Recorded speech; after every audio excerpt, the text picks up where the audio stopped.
तो आज हम देखने वाले हैं बैंकिंग स्ट्रक्चर, ठीक है ना। तो इंडियन बैंकिंग स्ट्रक्चर कैसा है उसके बारे में बात करने वाले हैं। इसके पहले आपने देखा होगा कि इसके पहले हमने इसके पहले के जो वीडियोस थे उसमें मैंने बताया था कि बैंकिंग हिस्ट्री क्या होती है, ठीक है ना। और बैंकिंग हिस्ट्री और बैंक कौन से बैंक कब आए थे, ठीक है ना। लेकिन आज हम लोग बात करने वाले हैं यहाँ पर, आज हम बात करने वाले हैं कि इंडियन बैंकिंग स्ट्रक्चर कैसा है। ये बहुत इंपॉर्टेंट क्वेश्चन है। आप अगर इवन इंटरव्यू में भी जाओगे तो इंटरव्यू वाले भी यही पूछते हैं कि एक्चुअली में इंडिया का बैंकिंग स्ट्रक्चर कैसा है, ये बताओ पहले, ठीक है ना। तो इंडियन बैंकिंग स्ट्रक्चर कैसा है और कितने तरह के बैंक है और कितने पार्ट में हम लोग उसको पार्टिसिपेट या इसको हम लोग कितने पार्ट में हम लोग क्या कर सकते हैं, डिवाइड कर सकते हैं, ठीक है ना, या कैटेगराइज कर सकते हैं, तो उसको हम देखते हैं, ठीक है। चलिए देखते हैं यहाँ पे क्या है। ध्यान से देखिए, आप देखेंगे यहाँ पे कि ये दिख रहे होंगे इंडियन बैंकिंग स्ट्रक्चर, ठीक है। तो इंडियन बैंकिंग स्ट्रक्चर जो है हमारे पास है, तो बैंकिंग स्ट्रक्चर हमारा कैसा है, तो हम लोगों ने यहाँ पर या हमारे इंडिया में बैंक्स को जो है कितने पार्ट में कैटेगराइज किया, एक दो तीन चार, मतलब कौन सा है, central bank, commercial bank, cooperative bank, development bank, specialised bank, small and payment bank, ठीक है। अब इन सब का मीनिंग क्या है जल्दी से हम समझ लेते हैं, ठीक है, क्योंकि ये बड़े ही इंपॉर्टेंट है, ठीक है। और इसमें ही हम लोग देखेंगे कि what is the meaning of nationalisation और नेशनलाइजेशन का मीनिंग क्या है और क्या डिफरेंस है पब्लिक सेक्टर बैंक और नेशनलाइज्ड बैंक में। सबसे बड़ा एक क्वेश्चन होता है लोगों के बीच में कि what is the difference between public sector bank and nationalised bank, ठीक है। और लोगों को लगता है कि nationalised bank public sector bank दोनों एक ही है। ऐसा बिल्कुल भी नहीं है। बिल्कुल तो नहीं, मतलब ऐसे बोल सकते हैं कि एकदम ऐसे नहीं बोल सकते कि हाँ दोनों एक ही हैं, हाँ कुछ है उनमें, क्या बोलते हैं, कॉमन चीजें वो देखते हैं।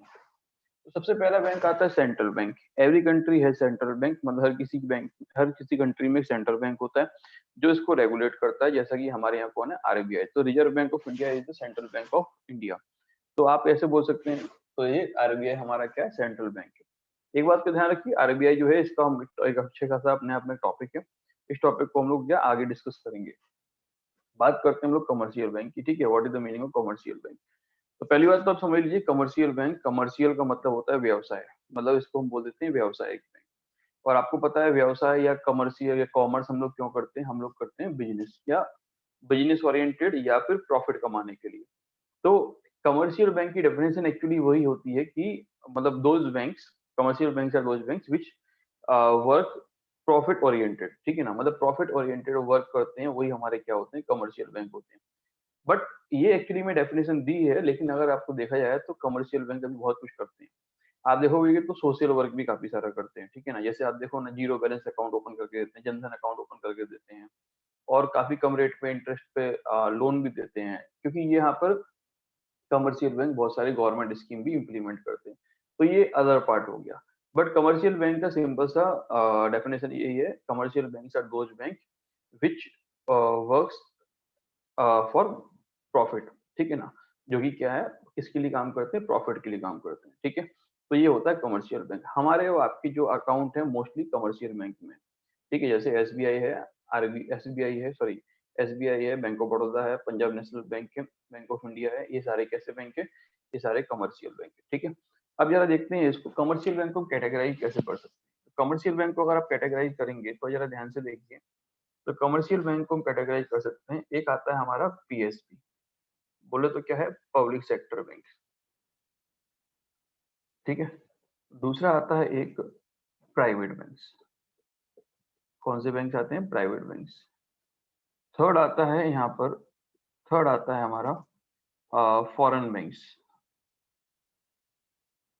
कौन सा बैंक, फॉरेन बैंक। और यहाँ पर एक आता है हमारा एक इंपॉर्टेंट कॉन्सेप्ट जो है क्या, आरआरबी, ठीक है। तो इस तरीके से हम इसको डिवाइड कर सकते हैं इतने पार्ट में, ठीक है ना। तो public sector bank, private sector bank, foreign bank and RRB. तो पहले हमें इतना जल्दी से समझना होना चाहिए कि क्या है पब्लिक सेक्टर बैंक, क्या है प्राइवेट सेक्टर बैंक, या क्या है प्राइवेट बैंक। और ये भी है कि what is the meaning of privatisation. Privatisation के बारे में आपने सुना होगा, आजकल गवर्नमेंट इसके बारे में बात कर रही थी, ठीक है। तो इन सब का मीनिंग जल्दी से समझ लेते हैं, जरा ध्यान से देखिए। सिंपल सी बात है कि कभी भी अगर आपने कोई बिजनेस स्टार्ट किया है, बिजनेस में अगर आपने आधा आधा पैसा लगाया है, फॉर एग्जांपल अगर आपने 1 लाख रुपए से एक बिजनेस स्टार्ट किया है, ठीक है, और उसमें आप दो पार्टनर हैं, ठीक है, दो पार्टनर है, एक ने 50,000 इन्वेस्ट किया, दूसरे ने भी 50,000 इन्वेस्ट किया। तो जब कभी भी बिजनेस से रिलेटेड कोई इंपॉर्टेंट डिसीजन लेना होगा या ओनरशिप की बात होगी, तो आप देखेंगे कि दोनों के पास क्या इक्वल ओनरशिप है और दोनों इक्वली वर्क करेंगे, बिकॉज दोनों का इन्वेस्टमेंट क्या है, सेम है, दोनों का कैपिटल क्या है यहाँ पे, सेम है। अगर एक बंदे ने 51,000 पे किया है और एक ने 49,000 पे किया है, तो 50 से ऊपर जैसे ही हो जाएगा तो इसका वेटेज ज्यादा बढ़ जाएगा, जिसका ज्यादा इन्वेस्टमेंट है। तो जिसका ज्यादा इन्वेस्टमेंट है, जिसका ज्यादा कैपिटल इन्वेस्ट हुआ है, वही उसका मालिकाना हकदार होता है। दैट मीन्स ओनरशिप उसके पास होती है। तो हम ऐसे बोल सकते हैं कि पब्लिक सेक्टर बैंक मतलब क्या होती है। तो यहाँ मैं लिखता हूँ आपको, what is the meaning of public sector bank. तो यहाँ लिखता हूँ मैं, तो पब्लिक सेक्टर बैंक का मतलब क्या होगा। पब्लिक सेक्टर बैंक्स का मतलब, public sector banks are those banks where government share, मतलब गवर्नमेंट का जो शेयर होता है या गवर्नमेंट की इक्विटी होती है, वो मोर देन क्या होती है, 50%। मोर देन 50% बोल सकते हैं, या कहीं आपको लिखा मिलेगा क्या, 51% से ग्रेटर देन इक्वल टू होता है, 51 या 51 से ज्यादा। अदरवाइज हम डायरेक्टली बोल सकते हैं 51% से ज्यादा, तो सीधा क्या हो जाएगा, गवर्नमेंट शेयर होंगे, तो वो हो जाएगा पब्लिक सेक्टर बैंक। और इसका उल्टा हो जाएगा क्या, कि अगर प्राइवेट बैंक क्या होंगे, प्राइवेट बैंक वो होंगे जहां पर प्राइवेट की, प्राइवेट मतलब क्या होगा, कोई भी कंपनी, गवर्नमेंट को छोड़ के कोई भी इंडिविजुअल कंपनीज के अगर शेयर या ग्रुप ऑफ कंपनीज के शेयर्स, मतलब प्राइवेट कंपनी जरूरी नहीं एक ही कंपनी के शेयर ज्यादा होंगे, ऐसा भी हो सकता है दो तीन कंपनी के शेयर भी ज्यादा हों, ठीक है। लेकिन किसी एक बड़ा ग्रुप तो होना चाहिए, उस बड़े ग्रुप का शेयर अगर 50% से ऊपर है, तो दैट मीन्स क्या हो जाएगा, वो प्राइवेट बैंक हो जाएंगे। तो definition of the public sector bank, private sector bank, तो public sector banks are those banks where government share is more than 50%, so this is called the public sector bank, that's it। और private sector bank where private share, है ना, private share more than 50% is called क्या है, public sector, sorry private sector bank, ठीक है। इतना clear हो गया सबको, चलिए अच्छी बात है। अब यहाँ पे क्या होता है कि दो प्रोसेस हैं इसमें। दो प्रोसेस क्या है पब्लिक सेक्टर बैंक की, जरा ध्यान से देखिए। दो प्रोसेस ये हैं, एक तो क्या है, एक तो ये है जब से वो ओपन हुई है तब से ही वो क्या है, गवर्नमेंट ओन्ड है, ठीक है ना। तो government government own from establishment, जब से उसका स्टैब्लिशमेंट हुआ तब से वो क्या है, गवर्नमेंट ओन्ड है। या दूसरा केस क्या है, गवर्नमेंट, मतलब इसका क्या हो जाएगा यहाँ पे, इनिशियली, ठीक है ना। तो यहाँ पे क्या था, इनिशियली इट वाज प्राइवेट, ठीक है, इनिशियली क्या थी, वो क्या थी, प्राइवेट थी। आफ्टर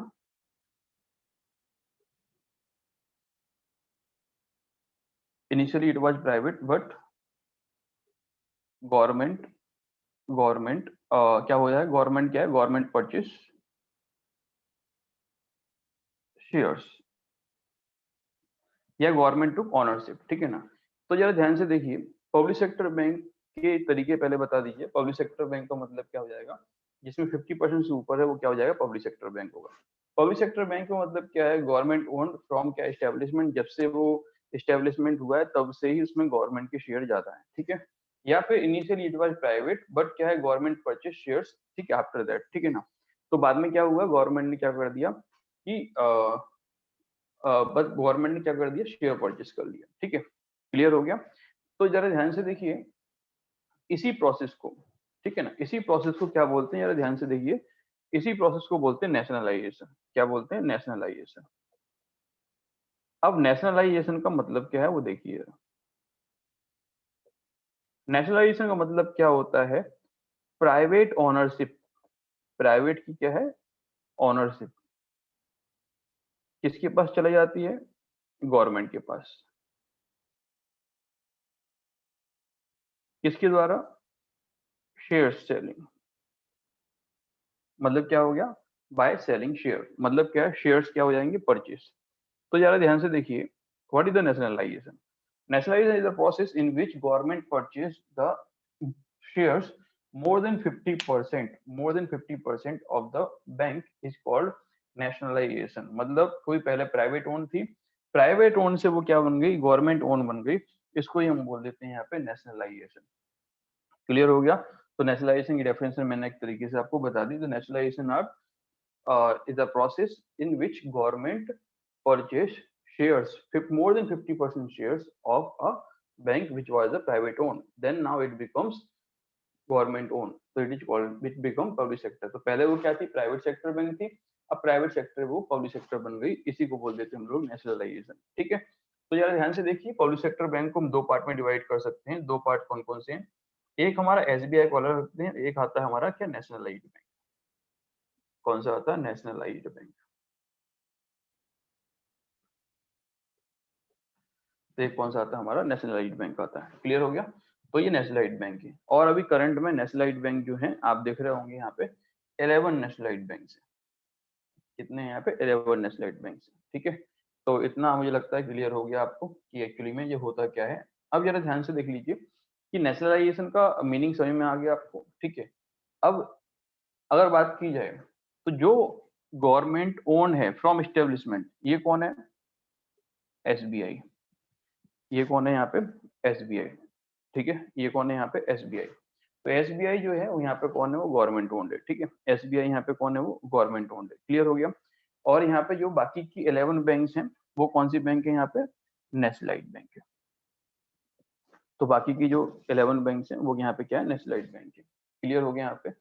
चलो, अब इंपॉर्टेंट बात यहाँ पे ये है कि एसबीआई को नेशनलाइज्ड बैंक क्यों नहीं बोलते हैं, तो इसका मतलब ये हो गया, SBI is the public sector bank but not nationalised bank. क्यों, क्योंकि रीजन मैंने यहाँ बता दिया, क्योंकि जब से एसबीआई का एस्टेब्लिशमेंट हुआ है तब से ही ये क्या है, तब से ये गवर्नमेंट ओन्ड है, इसका नेशनलाइजेशन नहीं हुआ है।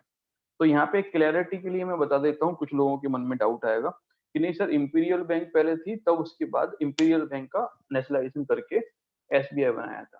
तो एक्चुअली में इसके पीछे लॉजिक जो दिया जाता है, लॉजिक ये दिया जाता है कि इंपीरियल बैंक को पहले नेशनलाइज किया 1955 में, इंपीरियल बैंक हुआ करती थी। एसबीआई का मैं स्ट्रक्चर बताऊंगा तब उसमें देखेंगे। तो मैं क्या बता रहा था आपको कि पहले इंपीरियल बैंक को नेशनलाइज किया। तो जब इंपीरियल बैंक थी पहले वो क्या थी, प्राइवेट ओन थी, बाद में वो क्या हो गई, गवर्नमेंट ओन हो गई। मतलब imperial bank now become public sector bank एक तरीके से, या गवर्नमेंट ओन हो गई। जब वो गवर्नमेंट ओन हो गई उसके बाद उसके ऊपर एसबीआई एक्ट को इम्प्लीमेंट किया। दैट मीन्स जब से एसबीआई नाम एग्जिस्टेंस में आया है तो उसके पहले ही इंपीरियल बैंक नेशनलाइज हो चुकी थी, मतलब पब्लिक सेक्टर बैंक हो चुकी थी। इसलिए एसबीआई एक्ट जब से इम्प्लीमेंट हुआ है तब से वो पब्लिक सेक्टर ही है और आज भी पब्लिक सेक्टर है। तो आप ये बोल सकते हैं कि इंपीरियल बैंक का नेशनलाइजेशन हुआ था बट एसबीआई का नेशनलाइजेशन नहीं हुआ है, क्योंकि एसबीआई, आप बोलोगे सर वो पहले एसबीआई तो थी, हम ऐसे नहीं बोल सकते जब तक कि एक्ट का इम्प्लीमेंटेशन, एक्ट 1955 से इम्प्लीमेंट हुआ है। ठीक है, तो एक 1 जुलाई से हमारा इम्प्लीमेंट हुआ है, तो इसका मतलब ये है कि उसके पहले क्या था हमको नहीं पता, आज से क्या है उससे मतलब है।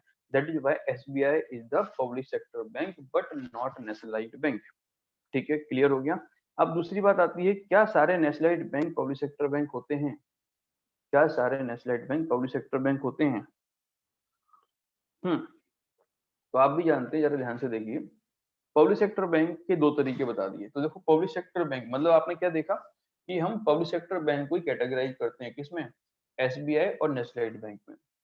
That mean nationalised banks are public sector bank. ठीक है, nationalised banks are public sector bank.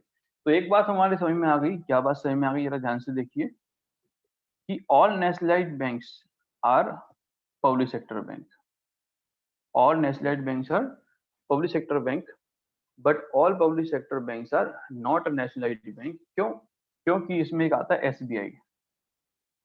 तो SBI is the public sector bank but not nationalised bank. Clear हो गया। And all 11 banks are nationalised banks as well as public sector bank, क्योंकि nationalised bank वही होती हैं जो अभी government own हो चुकी हैं बट पहले कौन थी, प्राइवेट ओन थी। तो इसको बोलते हैं हम लोग nationalised bank as well as क्या है, पब्लिक सेक्टर बैंक। तो एक क्वेश्चन अगर पूछ लेते हैं आपसे इंटरव्यू में या कहीं भी कि what is the difference between nationalised bank या what is the difference between public sector bank, या एक क्वेश्चन पूछ सकते हैं कि क्वेश्चन ये पूछ सकते हैं कि nationalised bank public sector bank का मीनिंग क्या है। ध्यान से सुनिए, अगर कभी भी कोई से आपसे डेफिनेशन पूछी जाती किसके बारे में, दो बैंक के बारे में, क्या एक पूछा जाता है कि नेशनलाइज्ड बैंक क्या होते हैं, ठीक है, एक पूछा जाता है पब्लिक सेक्टर बैंक क्या होते हैं। तो it depend on percentage, it depend on process, याद रखो बस। क्या बताया मैंने आपको, PSB depend on percentage and nationalisation या नेशनलाइज्ड बैंक का डेफिनेशन डिपेंड ऑन प्रोसेस। कौन सा प्रोसेस? नेशनलाइजेशन की प्रोसेस। और कितना परसेंट? 50%। या इधर लिख देते हैं। तो अगर आपसे कभी भी क्वेश्चन पूछा जाता है तो what is the definition of public sector bank? Public sector banks are those banks where government equity is more than 50%। ठीक है, तो ये होगी डेफिनेशन किसी पब्लिक सेक्टर बैंक की। आपसे बोलेंगे what is the meaning of nationalised banks? Nationalised banks are those banks which which earlier was private owned but after the process of nationalization it becomes the public sector, so that is why it is called nationalized bank। ठीक है, तो nationalization की process हो गई, तो जिनके साथ ये प्रोसेस हो गई तो वो नेशनलाइज्ड हो गए, ईडी लग गया पीछे। क्लियर है?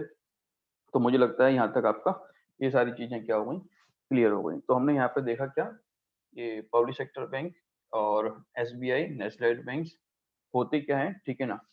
तो ये सारी चीजें क्लियर हो गई, ठीक है ना। नेक्स्ट देखो जरा, प्राइवेट ओन क्या हो जाएंगी, तो private banks are those banks, private banks are those bank, उसकी डेफिनेशन भी मैंने यहाँ बता दी, 50% से ज्यादा है। इसका एग्जांपल क्या ले सकते हो आप? इसका एग्जांपल ले सकते हैं जैसे आईसीआईसीआई बैंक है, एक्सिस बैंक है, ईटीसी। ठीक है, तो ये हमारा यहाँ पे क्या हो जाता है, ये हमारे हो जाते हैं प्राइवेट बैंक। ठीक है, पब्लिक सेक्टर बैंक में जो है, अच्छा नेशनलाइजेशन की हम जब बात कर रहे थे तो हमने नेशनलाइजेशन का जरा पता होना चाहिए कब कब नेशनलाइजेशन हुआ था। तो इसके बारे में आई थिंक मैं पहले की वीडियो में बता चुका हूँ, लेकिन अभी आप देख लो जरा। तो नेशनलाइजेशन जो है हमारा क्या है, क्या नेशनलाइजेशन जो हुआ है 2 बार हुआ है। ठीक है, 2 बार हुआ 1969 में और 1980 में। ठीक है, 1980 में कितने बैंकों का? 14 बैंकों का हुआ, यहाँ पे 6 बैंकों का। ये ऐसे बैंक थे जिनका कैपिटल कैपिटल क्या था, 50 करोड़ से ऊपर था, और यहाँ पर वो कैपिटल थे जिनका 200 करोड़ से ऊपर था। तो ऐसे 14 बैंकों को नेशनलाइज कर दिया गया जिनका कैपिटल 50 करोड़ से ऊपर था। और 1980 में 6 बैंकों का ऐसा हुआ था जिनका कैपिटल 200 करोड़ से ऊपर था। बाद में क्या हुआ, बाद में इनमें से एक बैंक क्या कर दी, मर्ज कर दी। ठीक है ना, कब? 1993 में। कौन सा? न्यू बैंक ऑफ इंडिया को मर्ज कर दिया पीएनबी में, और तब से यहाँ पे कितने बैंक हो गए थे, 19 नेशनलाइज्ड बैंक हो गए थे। ठीक है, और 19 नेशनलाइज्ड बैंक होने के बाद फिर आपने देखा होगा कि बाद में फिर क्या हुआ, 19 में से 2 बैंक विजया और कौन सा है, देना। तो विजया और देना को मर्ज कर दिया बैंक ऑफ बड़ौदा में, तो कितने बच गए, 17। 17 में से 6 बैंक और माइनस कर दिए अभी जो मेगा मर्जिंग हुई 2020 में, 19-20 में जो मेगा मर्जिंग हुई है, तो इस तरीके से 11 नेशनलाइज्ड बैंक बचे। तो 11 नेशनलाइज्ड बैंक हो गए, और एक कौन हो गया, एसबीआई। तो टोटल पब्लिक सेक्टर बैंक्स कौन से, कमर्शियल बैंक के कितने हैं टोटल मिला के, 12। तो 12 आर पब्लिक सेक्टर बैंक। ठीक है, क्लियर हो गया यहाँ तक? तो आपको यहाँ तक सारी चीजें क्लियर हो गई होगी। ठीक है, तो आप लोग इसके स्क्रीनशॉट ले लीजिए, और आप देख रहे होंगे कि ये मतलब पूरा एक डिटेल में था, क्योंकि आप देख रहे होंगे कि बहुत से लोगों को कंफ्यूजन रहता है नेशनलाइजेशन का मीनिंग क्या है, नेशनलाइजेशन की डेफिनेशन क्या है, nationalised bank public sector bank में डिफरेंस क्या है, वो आपको समझ में यहाँ पे आ गया। ठीक है, चलिए।